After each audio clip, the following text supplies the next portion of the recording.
Hey TMFG community, Carlo Cansino here with John Iaconetti. And in today's Ask TMFG episode, we'll be discussing the concept of the wisdom of crowds. Again, as a reminder, please do subscribe to our YouTube channel. If you get the opportunity, give us a comment. Let us know what you think of the videos, or just give us a like.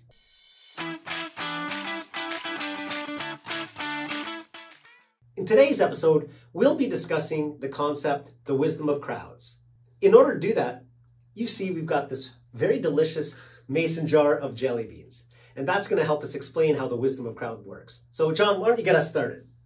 Perfect. Thank you, Carlo. So just like you mentioned, today's focus is going to be on the wisdom of crowds. And that relates to a financial topic of the efficient market hypothesis. So essentially saying that stock prices are as they are because we have millions of people buying and selling these stocks every single day.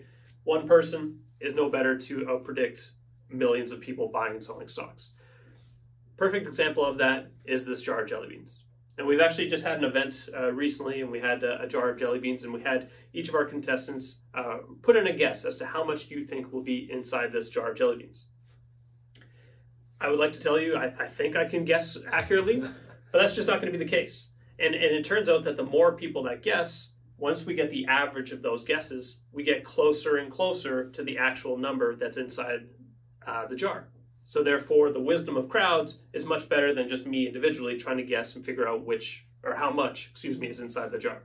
So when we had this event, we took all the guesses. I think there were about 120 individuals that guessed. And there, as you can imagine, was a range of very bad guesses and some very accurate guesses. So we had some that were 100. And there were ones, no kidding, 500,000. Yeah. But again, I'm not going to pass judgment on guesses.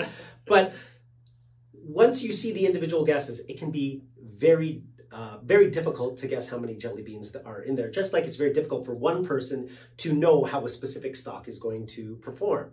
But when you take the average of the many different guesses in the jelly beans, it's very close to the actual number of jelly beans because of that wisdom of crowds. Similar to what John was talking about earlier with the efficient market hypothesis. It's been said that the stock market is the most efficient information processing machine. There's $1 billion worth of trades that happen on a daily basis. And that's because you've got millions of participants who all have the same information and are using it to essentially price that stock accordingly.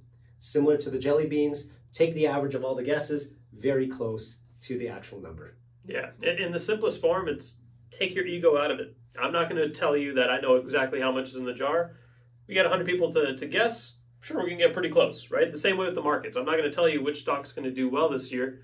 Buy the overall market, and we know that we're not really concerned whether, on individual performance. But there you have it. That's been another episode of Ask TMFG for today. Remember, if you do enjoy our content, like, comment, and subscribe to the YouTube channel. But until next time, I'm John Iaconetti. I'm Carlo Cansino. And this has been Ask TMFG.